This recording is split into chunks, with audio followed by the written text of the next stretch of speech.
Hey guys, welcome back. Hope you had a good week in the market. It's Friday, September 2nd. SPY took a plunge today. Energy in Europe is not in good shape. Bed Bath Beyond, GME, kind of following around. Bed Bath Beyond not so much. GME pretty much the same. Sub up, like up, comment down. Happy Money sticks around. We have a Twitter you can follow us on at Happy Money YT, a Discord server. Link for those are down in the description. You're welcome to join. Yeah, so SPY went up today. It was up almost 1% at open. So SPY calls we got yesterday. Just for overnight. I waited a little too long. I sold like here. Should have sold right at open, but it was still like 100 and it was like 130% when it opened, and then I think I got like 90% on it. So I'm happy with that. It did well. The puts today, if you got puts here, I mean, those are up like 300%, those daily puts. I did get back into SPY calls for Tuesday. Monday the market's closed. If this thing going on in Europe, it could escalate, I suppose, and the market might open down on Tuesday, but it might just end up being not a whole lot. Looking at the TA, we do have kind of an inverse head and shoulders here on the hourly. Our MACD is still bullish. Looks like we actually might make a red under the 9, but if that candle doesn't stay red by 3:30 in the next 15 minutes, then we'll have no red candles open and closing under the 9, and everything will be over, which is a bullish signal. You can see that inverse head and shoulders here on the daily. So thinking a little pump up maybe on Tuesday, and next week I think we'll probably be kind of setting up for CPI the week after. Next week's a short week, so oftentimes not a whole lot of volume, not a whole lot of traders, kind of just usually pretty dead unless there's news or something. And being that everybody's kind of waiting on CPI, it'll probably be kind of slow, and then probably start pricing in CPI towards the end of the week. So I'm assuming kind of a sell-off. I'll probably be trying to get into some more puts. I closed some of my puts yesterday, just anticipating a little bounce today. And then, yeah, because the longer term downtrend or trend is still down for sure. So I'm thinking like Wednesday, probably start to get into some bearish plays into the end of the week, and then figure out what's going on for CPI week. And GameStop kind of coincides with that also. It has earnings on Wednesday. So markets close on Monday, and then Tuesday will be open, and GameStop might just kind of chill for earnings. I'm thinking it doesn't have a huge move, honestly. What was it? I think it's gonna be that one. So this one, it might do something weird like that, which is a big volatility move, but ends up being kind of the same spot where it gaps down and then just ripped up. Where's that earning? Oh, this one right here. This one was kind of chill, gap down, then came down. Like, we might have just a little sell-off, nothing crazy. If the market's not rallying, I don't see GME really going crazy. So yeah, basically, there was a pipeline they were working on in Europe, and it was supposed to just be down for a few days or something, and apparently there was a leak, and now it's going to be closed longer, putting a further strain on energy in Europe. And I don't know, there's rumors coming out that it's closed permanently, and Europe's not going to get gas from Russia anymore, which will definitely frighten money. But we'll see what happens. I mean, it's news from Russia, so it's hard to know what's going on, if there was really a leak or any of that sort of stuff.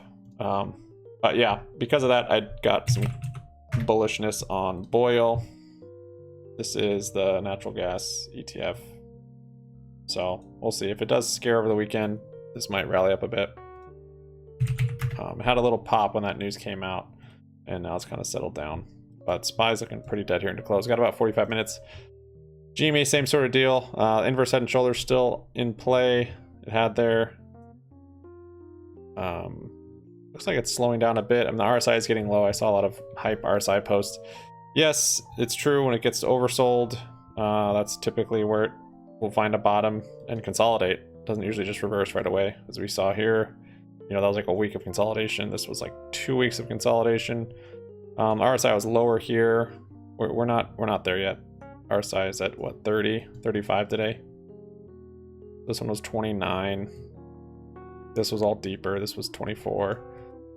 And then a good example of it getting low and not really much happening is right here. So this was 29 right here. Yeah, you have a little move up, but it's still, to me, in a downtrend, just consolidation before more down. So if you're playing the time frames that tight, yeah, you could say we're gonna have a bounce. But I think it could come lower first. Yeah, so it's getting there. It's getting to a nice price. Here's my date for potential run in October, and we might start leveling out. Maybe find support at that 24, 25 before truly get a bottom. We'll see what happens with earnings. You guys shared this on Discord. Tech shared this. I don't know if this is credible or not, but it says S&P withdraws GameStop credit ratings as at issuer's request. GameStop withdrew their credit rating from the S&P, or their S&P credit, rating. So, yeah, Adam, you shared this withdrawal ratings, kind of what it means, and I read through it.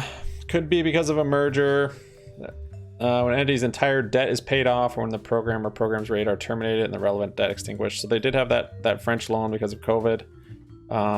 I thought they were stuck in that for, I don't remember the date, but I thought they were stuck in that for longer. But maybe they paid that off, and that's why it got withdrawn, or what's the wording they used? Yeah, withdrawn. It could be because of a merger acquisition. I'm sure if Reddit gets wind of this, they will go ape crazy. This one's interesting. Ratings may also be withdrawn because of lack of cooperation, particularly when a company is experiencing financial difficulties. That wouldn't be good. And refuses to provide all the information needed to continue surveillance on the ratings. So that would be the worst case scenario. And this is the most simple, at the entity's request.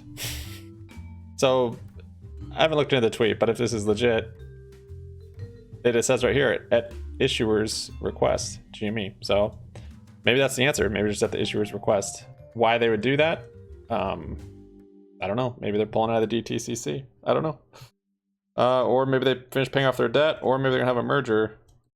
But it says at issuer's request, which the issuer would be GME. So it's not like it was forced on or an automatic thing happening because of a merger and acquisition. So we'll see. Not sure if that will marinate or turn into anything. But yeah, that did just kind of spark my interest. PIAF actually rallied up again today. Oh, look at Blue Apron. It's going too. I didn't even notice that. Blue Apron making a move. APRN. This, if you are playing this is, to me, is in a, just TA wise, we're in a bearish MACD. On the daily, you've got a red candle under the 9 moving average. You could say it's kind of in a bull flag still, but I would be exiting longs basically here until that momentum flips back to the bullish. I think it's probably going to keep coming down, and then this huge red candle sell, that huge doji up there, that's all very bearish. Just a lot of selling going on this day. So little relief rally here, but I don't see Apron continue on at this point until maybe find support somewhere. But I don't think its rally's gonna kind of go crazy like it has been. DWOC's even moving up.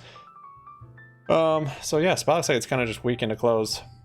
But yeah, BIAF, that IPO we got into, ripped up today. It was up. This was up like 40 or 50%. Came back up even above like a lot of my sells. Even came back up to $12. And then the warrants. Look at the warrants on this thing. They went crazy. I think it actually halted. Yeah, it halted even today. And look at all this volume coming in on it. 2.7 million on that 5 minutes. 1.9 on that 5 minutes. 2.4. I don't know what's going on with this. If there's news or what. No, I don't think there is. But then look at the warrant when that was going on. Went from $2 to $4.50 in just like 15-20 minutes. So the warrants I have on here, they went up to like 40,000%. Oh, I don't have the screenshot. I shared it on, I think I shared it on Discord. That wasn't the highest one. I just decided to stop sharing them. But yeah, if you can see, it's 34,000% on those warrants, which is hilarious. I'm holding them in case it becomes a crazy good company. But basically, to put that into dollar, it's at 20,000% right now. So these warrants cost me a penny. Now they're worth $2. If that makes sense. So that's what a 20,000% looks like. I've only got 84 of them left, but I've made them free because I only started. That play only cost me $3.24, and I made like $300 on it. I think something like that. BBY really didn't move at the market today. It just stayed weak. Little strength into close today. I think it came off the reg show. So, what is that? Hedge funds basically aren't forced to close today. That means, but I think market makers still are. T plus 30 from when it went on, which gives it a date of, I believe, September 16th. So, even though it's off reg show now, the threshold list, I think they still have to close from piled up FTDs, the market makers, at least on the 16th. We'll see. I did roll to the 16th just in case, instead of next week. Here's a SPY closed. Nice little play there. My Tesla put debit spread, I closed this morning thinking we're gonna have more of a rally than that bad gas news came out. And so, yeah, maybe could have held that longer. Here's a Boyle 99 100 call debit spread for September, and then that SPY call I opened. So not a whole lot today. I think the market's going to be kind of choppy this next week, and then probably end of next week, a bit of a sell-off preparing for CPLI. The week after, AVYA. Some of these plays we had were up today. Oh yeah, this had a pretty good rally today. It's settling down now, but I really like this chart where it's at. This line was the breakout line for me. We got pretty good volume. There looks like there was some selling, some taking profits here, but it's still at a nice price. So I'm liking that play. ISPO even had a little move today too. So it came back down. Yeah, this one's setting up nicely too. This RSI divergence, this volume, this green candle. I think this one could go as well. Then, yeah, I still have my leaps on BBY. I'm not going to get any more at this point. I've got way too much in BBY. Let me show you guys so I rolled over my short puts on BBY and GME. The one on here, on this account were like 28 strike puts, so they were easier to roll because they were lower. I rolled those at 25 for next Friday, and I received a credit, so I'm basically lowering my cost basis by like $3 a share, which is nice. And then BBY, I rolled it 2 weeks out and was only able to come down 9.5. So this was a 10 strike. I rolled down to 9.5, and this was a lesson because I kind of ask myself this every time. But basically, if I rolled this 2 days ago when this was further out of the money and basically closer to my strike, or further in the money, closer to the money, if I rolled it then, I could have rolled it down to a $9 put for next Friday. But instead, I'd rolled to 9.5, which is worse for the Friday after. So more time and higher strike, which is bad. So, yeah, so basically if you don't think it's going to expire out the money by expiration, it's probably best to roll it. If it's going against you, it's best to roll it right then. If it's going in your favor, then it's best probably to wait. And, you know, even if it stays out of the money or stays in the money, it's best to wait, I would say. But it all depends. I mean, premiums are changing, IV's changing, all that stuff's changing. So it's not like it's a definite rule that one way or the other is better. But that's what I've kind of been finding, at least for me. And then these, I did the same thing. So I actually still have to roll this 31. So I have 31 strike GME short puts on here, and then I rolled these BBY 9.5 puts to September 16th. So still chugging along at this play, hoping to get out of it. Yeah, which I think I should be all right. Tying up capital though, and that's kind of a bummer because this will be now, it'll be a month of capital it's tied up because I opened this up I think 2 weeks ago. Yeah, so that's the only bummer, but if I can eventually get out of it, it's all good. Looks like it's kind of starting to rally here into close a little bit. What was the volume today on GME? I didn't even check. Yeah, low volume. Head and shoulders still is megaphone top. Next week we have 3 IPOs that I've applied for. I haven't gotten confirmation that I've gotten any shares yet, but they're all They're all coming out on Friday. So it'll be a busy Friday because they usually come out around the same time, like around noon. So listing date is 9/9 on all these top 3. Loop, TV, MCLDP, and WLDS. So that'd be sweet if we had some more good IPOs. It seems like biotechs, pharmaceuticals, those are doing well. And then, of course, if there's any Chinese ones, I'm jumping on them. Thanks for watching, guys. I'll see you on Discord. Have a good weekend. Follow us on Twitter. Maybe might jump on a Twitter Spaces if you guys want to talk about anything. Peace out.